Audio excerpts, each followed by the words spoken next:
Haleluya. Salam sejahtera di dalam kasih Tuhan kita Yesus Kristus. Bapak Ibu Saudaraku yang dikasih Tuhan dimanapun kita berada. Saya percaya Bapak Ibu Saudara tetap dalam lindungan Tuhan. Dan saya tetap berdoa supaya Bapak Ibu Saudara tetap diberkati Tuhan dengan kesehatan, kekuatan, bahkan berkat-berkat jasmani, terlebih berkat-berkat rohani, senantiasa Tuhan limpahkan dalam kehidupan kita, sehingga dalam kesemuanya itu, saudara dan saya tetap dimampukan untuk bersyukur dan menjadi kesaksian untuk hormat dan kemuliaan bagi nama Tuhan. Puji nama Tuhan, Bapak Ibu Saudaraku yang dikasih Tuhan. Hari ini kita masuk di awal bulan, yaitu tepatnya tanggal 1 Agustus 2021. Kita bersyukur kita masuk di dalam bulan di mana negara kita Indonesia merayakan kemerdekaan yang ke-76. Tentunya kita ikut bersyukur karena setelah sekian tahun lamanya Tuhan senantiasa menolong bangsa kita, menolong negara kita, menolong para pemimpin-pemimpin kita untuk boleh membawa bangsa kita Indonesia ini menjadi bangsa yang diberkati oleh Tuhan. Puji nama Tuhan dan terus kita doakan sehingga pada masa-masa pandemi ini bangsa kita sedang mengalami kesulitan dan kita berdoa dan terus berusaha supaya bangsa kita kembali dimerdekakan oleh Tuhan dari setiap kesulitan-kesulitan dari wabah yang saat ini sedang dihadapi. Puji nama Tuhan, Bapak Ibu Saudaraku yang dikasih Tuhan.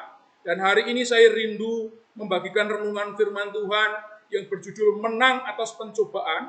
Karena saya berharap pada masa di awal kita merayakan kemerdekaan bagi negara kita, kita juga boleh benar-benar mengalami kemerdekaan dari pencobaan-pencobaan yang Tuhan izinkan terjadi di dalam kehidupan kita.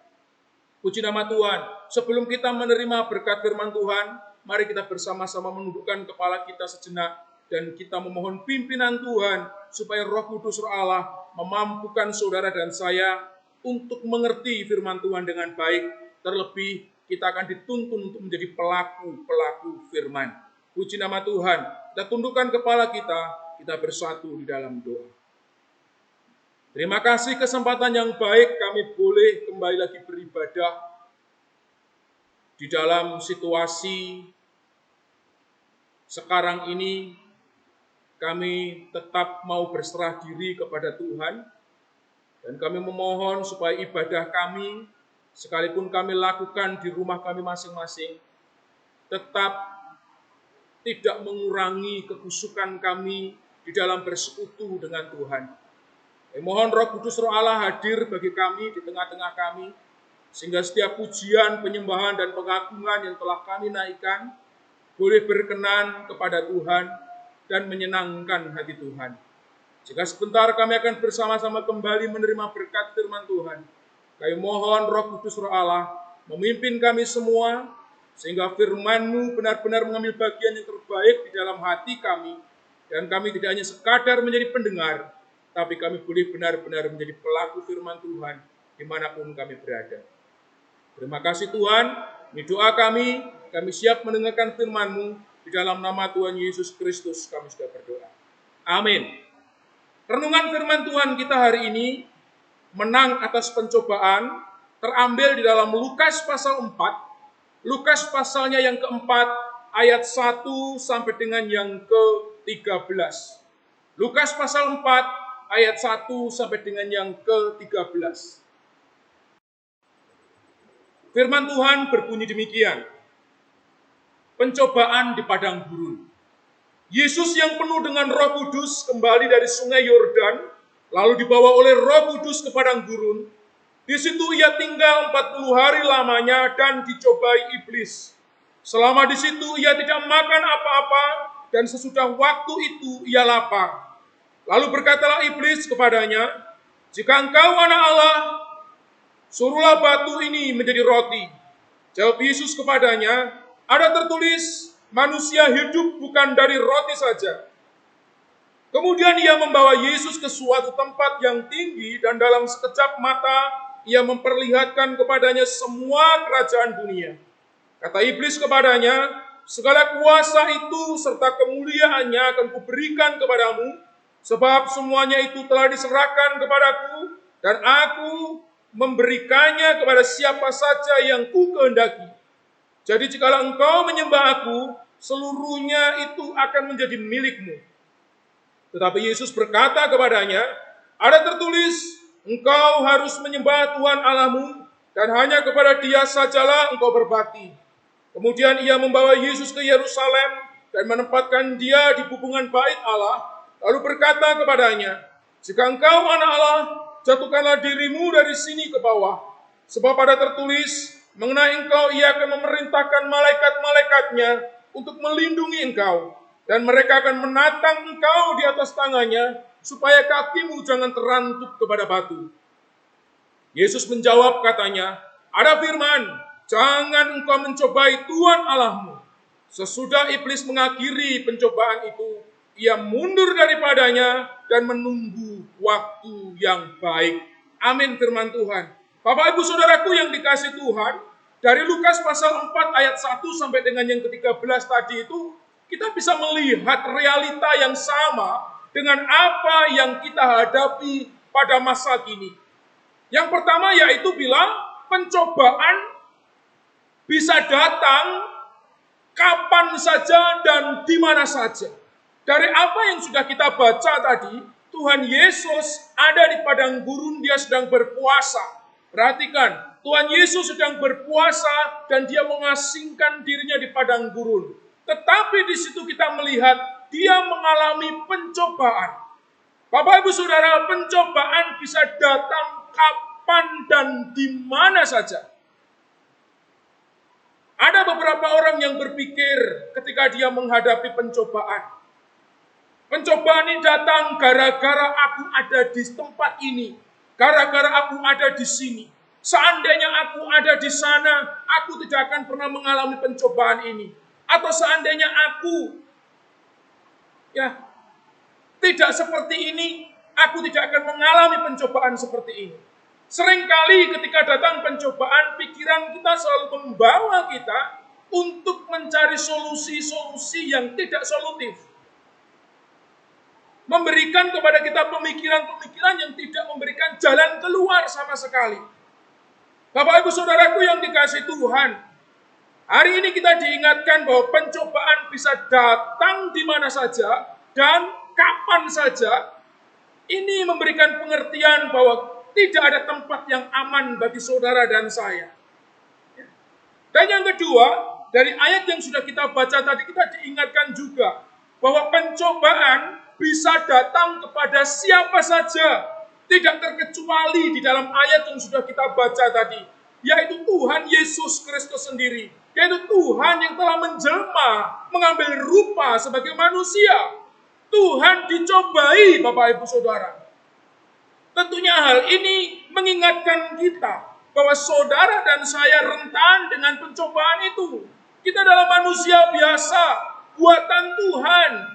Oleh karena itu jangan sampai kita merasa diri kita ini sudah terlalu super, terlalu kuat, sehingga kita tidak akan pernah mendapatkan pencobaan dari Tuhan.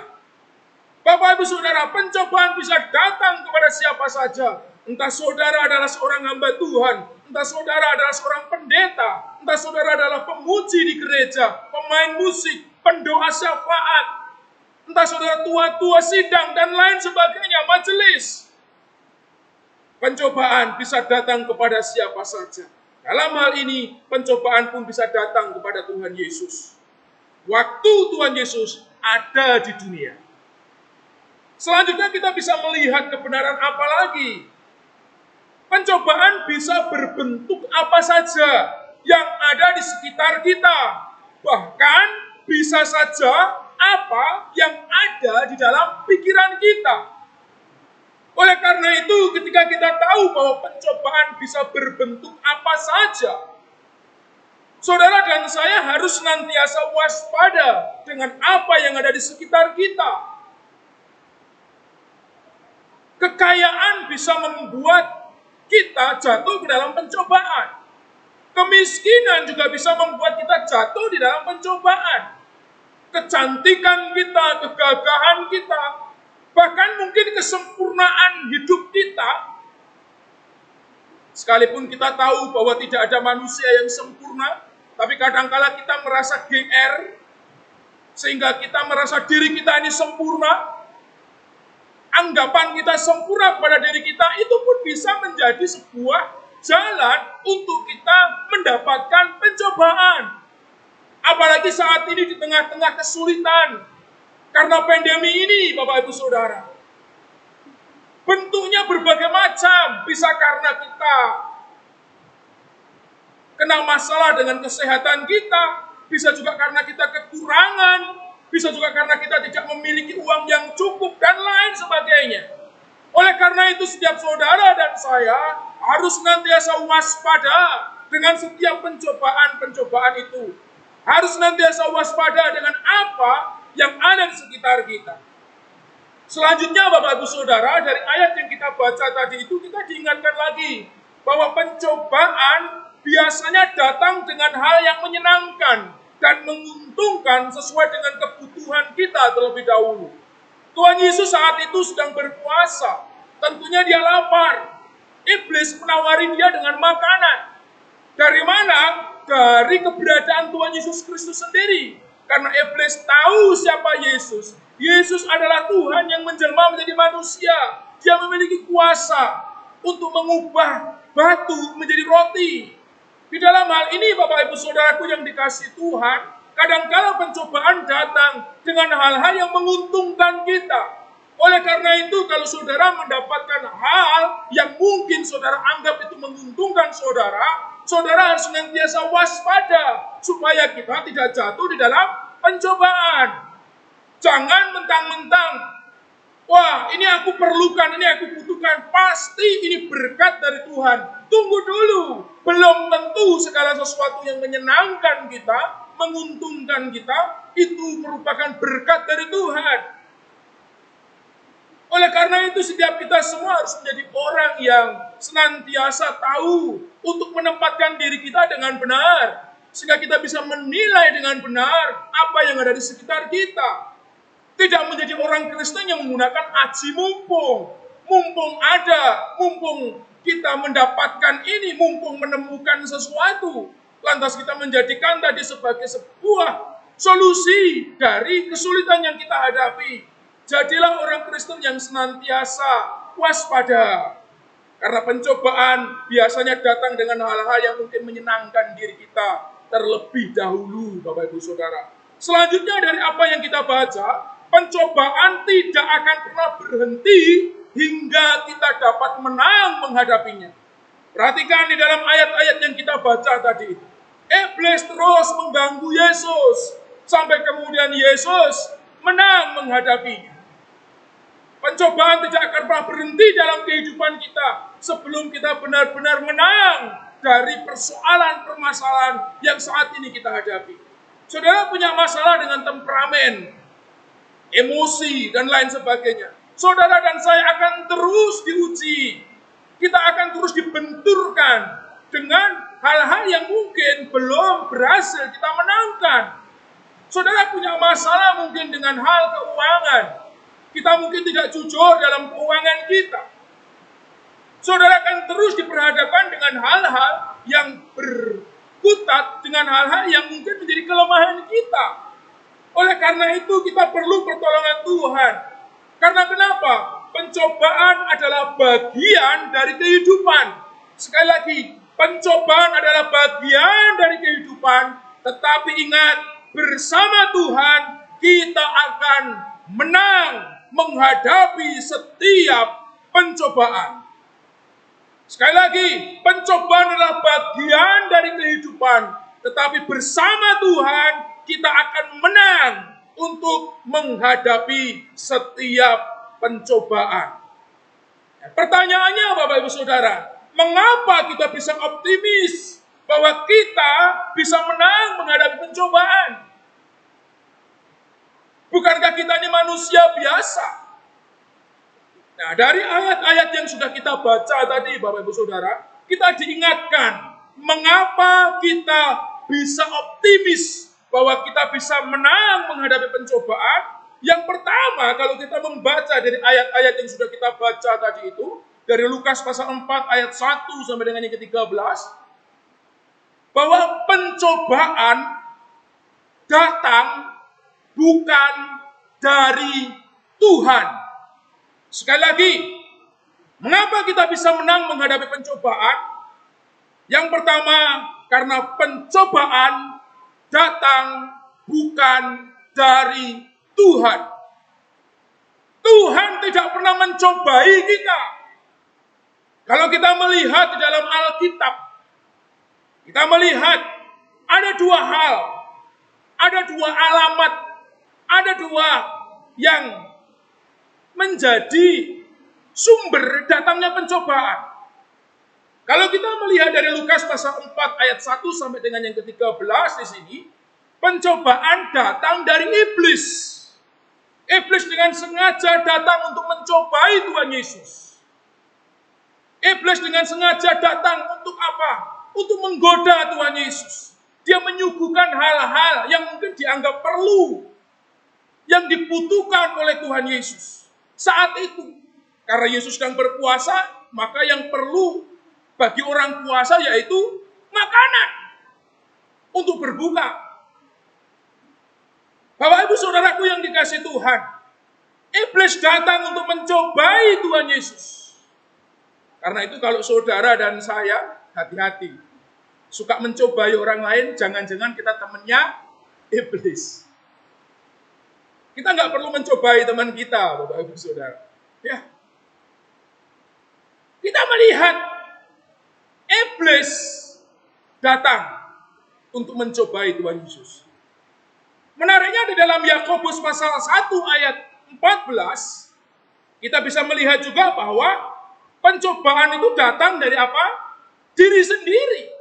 Ya. Kalau kita buka Yakobus pasal 1 ayat 14, Bapak Ibu Saudara. Firman Tuhan berbunyi demikian. Tetapi tiap-tiap orang dicobai oleh keinginannya sendiri, karena ia diseret dan dipikat olehnya. Jadi Tuhan tidak pernah mencobai.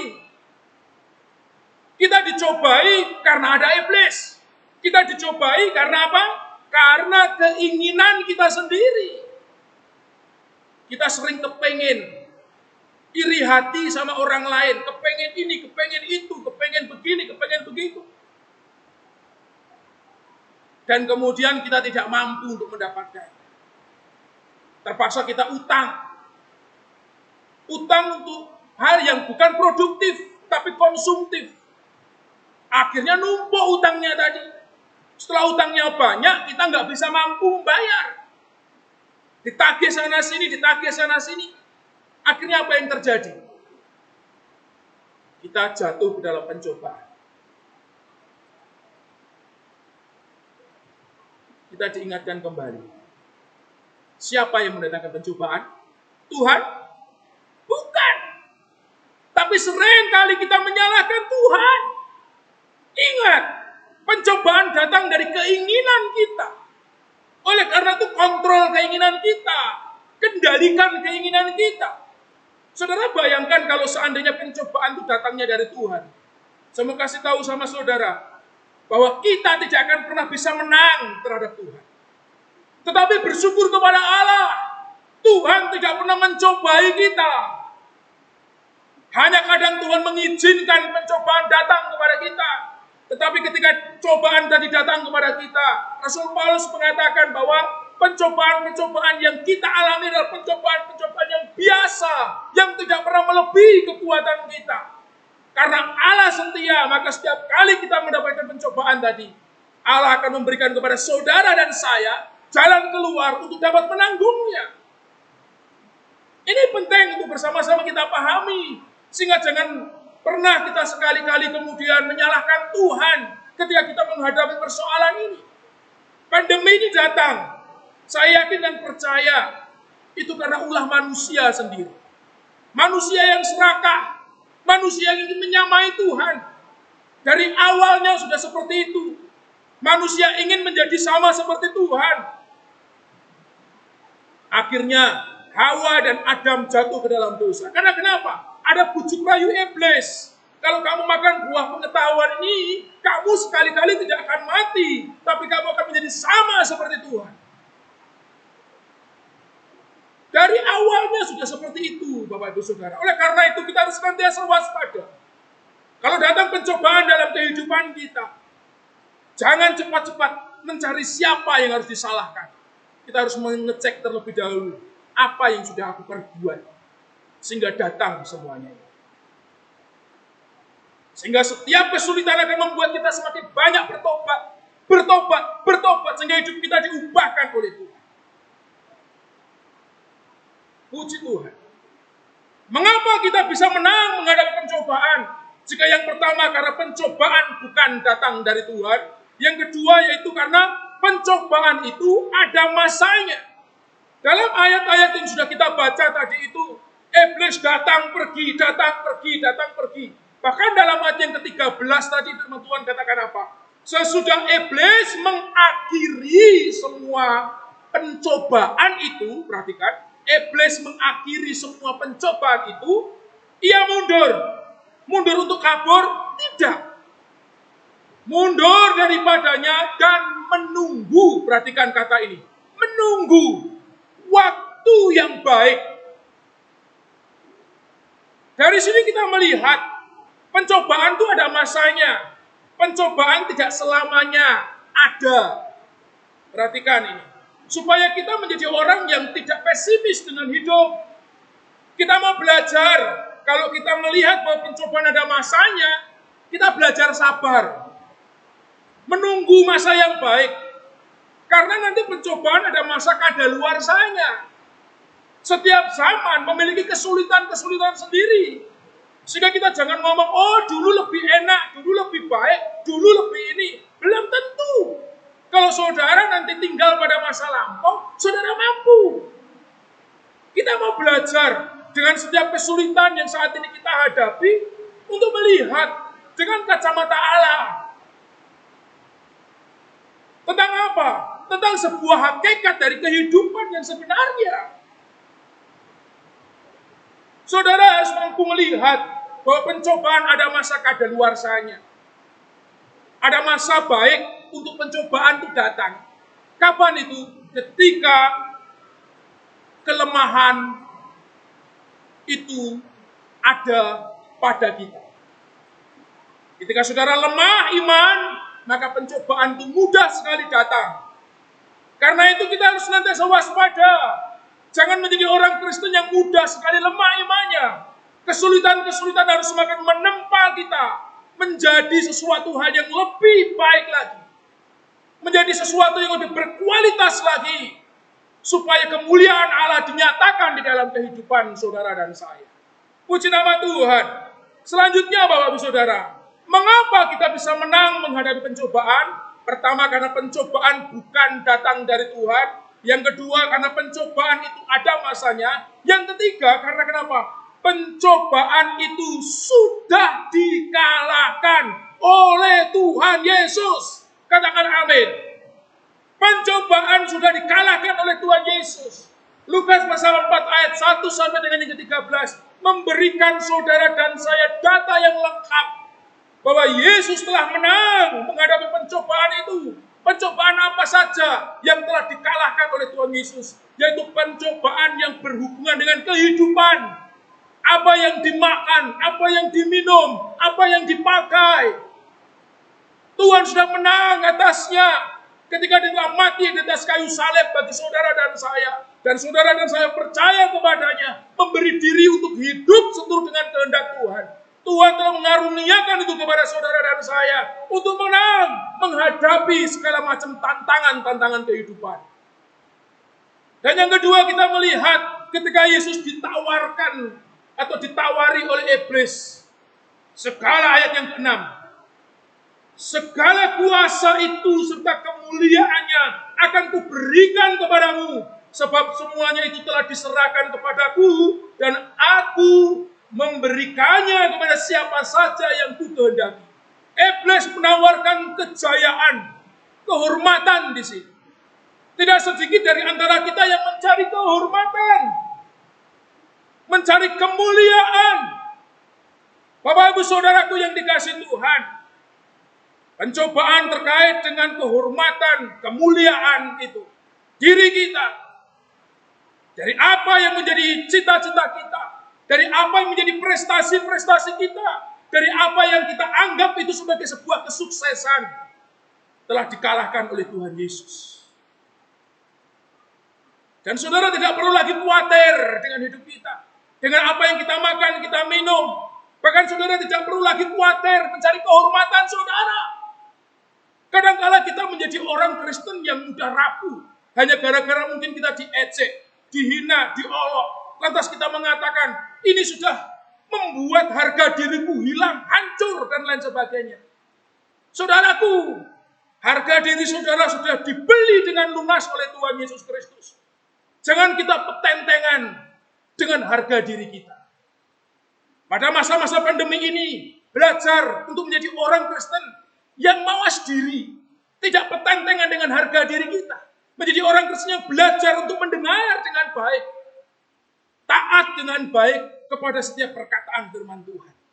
Tuhan sudah menang atasnya. Dan yang selanjutnya, pencobaan itu telah dikalahkan. Pencobaan apa itu selanjutnya? Yaitu seperti apa yang tertulis di dalam ayat yang ke-9, 10, 11, dan 12. Yaitu berbicara tentang kekuasaan. Di dalam ayat yang ke-9, iblis mencobai Tuhan Yesus untuk apa? Yesus menjatuhkan diri dari bumbungan bait Allah. Dia mencobai Tuhan. Dan Yesus telah menang dari pencobaan itu. Dengan mengatakan, jangan engkau mencobai Tuhan Allah. Perintah yang sama juga Tuhan berikan kepada saudara dan saya. Di tengah kesulitan yang kita hadapi, jangan kita mencobai Tuhan Allah kita. Jangan pernah kita mencobai Dia. Dengan apa kita mencobai Tuhan?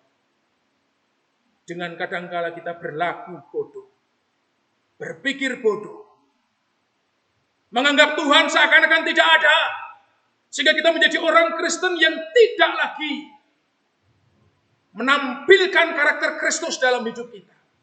Kita lebih dikuasai oleh hawa nafsu kita, keinginan kita. Menjadi orang yang tidak sabar. Ingat, jika saudara dan saya adalah umat Allah, maka saudara telah dimerdekakan dari setiap pencobaan. Saudara tidak akan lagi mengejar kekuasaan duniawi. Karena saudara tahu bahwa tujuan dari panggilan saudara dan saya adalah untuk menjadi kesaksian bagi hormat dan kemuliaan Tuhan. Nasihat firman Tuhan hari ini, Bapak Ibu Saudara. Yang pertama, jangan pernah menyalahkan Tuhan dalam setiap pencobaan yang kita hadapi. Tetapi mintalah kepada Tuhan supaya Tuhan senantiasa menolong kita di dalam kesulitan-kesulitan yang kita hadapi. Dan yang kedua, jangan pernah khawatir dan berputus asa ketika kita melewati pencobaan. Karena pencobaan tadi ada masanya. Siapa tahu sebentar lagi berlalu. Saudara harus belajar sabar. Jangan menjadi orang Kristen yang mudah depresi, mudah frustasi. Ketika persoalan datang, pencobaan datang, berlututlah, mohon pimpinan Tuhan. Selidiki aku Tuhan, aku mau bertobat dari segala perbuatan-perbuatanku yang tidak berkenan kepadamu. Dan kita mau belajar untuk konsisten hidup di jalannya Tuhan. Dengan tetap kita setia melakukan firman Tuhan. Dan yang terakhir nasihatnya, waspadalah selalu dengan tetap hidup dalam firman Tuhan. Karena iblis menunggu iman saudara lemah untuk kembali mencobai saudara dan saya. Tuhan selalu berkata, berjaga-jagalah. Karena lawanmu si iblis itu berjalan berkeliling seperti singa. Itu Rasul Petrus menyampaikan itu. Dia mencari mangsa yang siap untuk ditelan. Sekeliling kita itu bisa saja menjadi singa-singa yang akan menelan kita. Entah itu masalah ekonomi, entah itu masalah harga diri, entah itu masalah emosi kita yang tidak mau dikalahkan, kesombongan kita. Entah itu rasa minder kita. Entah itu kemudian rasa kita yang paling pinter, perasaan pinter kita. Saat ini saudara dan saya harus mengingat bahwa iblis bisa menggunakan berbagai macam cara untuk menjatuhkan kita. Oleh karena itu, waspadalah selalu dengan kita tetap siap sedia. Menggunakan seluruh perlengkapan senjata Allah. Supaya kita dapat melawan tipu muslihat si iblis. Tuhan memberkati kita sekalian. Jaminan kemenangan sudah Tuhan berikan kepada kita. Jadilah orang-orang Kristen yang setia dimanapun kita berada. Untuk tetap setia melakukan firman Tuhan. Setia untuk berdoa. Setia untuk memuji dan menyembah Tuhan. Tuhan Yesus memberkati kita sekalian. Kita tundukkan kepala kita. Kita bersatu di dalam doa. Terima kasih nasihat firman-Mu hari ini. Mengingatkan kami kembali. Untuk kami senantiasa menjadi umat Tuhan. Yang menang atas pencobaan. Karena Engkau telah memberikan kemenangan itu bagi kami. Mampukan kami untuk melalui kesulitan-kesulitan kami. Dengan kami tetap bergantung, berharap, bersandar hanya kepada Tuhan. Memohon kekuatan Tuhan untuk kami melalui kesulitan kami. Dan kami percaya bersama dengan Tuhan, kami akan melakukan perkara-perkara yang besar. Di balik pencobaan yang ada ini Tuhan, kami mau semakin melihat bahwa Tuhan sudah menang atas kami semua. Sudah menang atas pencobaan itu. Dan kami mau percayakan hidup kami kepada-Mu. Untuk kami belajar taat kepada setiap kehendak Tuhan. Meteraikan firman-Mu dalam hati kami. Pimpin kami. Sehingga dalam melalui masa-masa sukar kami senantiasa memiliki keyakinan yang teguh kepada Tuhan. Bahwa Tuhan sanggup memberikan kepada kami semua kemenangan demi kemenangan. Berkati jemaat-Mu, berkati umat-Mu dimanapun berada. Di dalam nama Tuhan Yesus Kristus. Kalau ada yang sakit Tuhan sembuhkan. Yang lemah Tuhan kuatkan. Yang berduka Tuhan hiburkan. Demi nama-Mu Tuhan Yesus Kristus. Kasih karunia-Mu nyata atas jemaat-Mu. Dimanapun mereka berada. Pemeliharaan-Mu sempurna adanya. Dan sukacita Allah terpelihara baik dalam kehidupannya. Ini doa kami hamba-Mu Tuhan. Di dalam nama-Mu kami sudah berdoa, bersyukur dan berterima kasih. Haleluya, haleluya. Amin.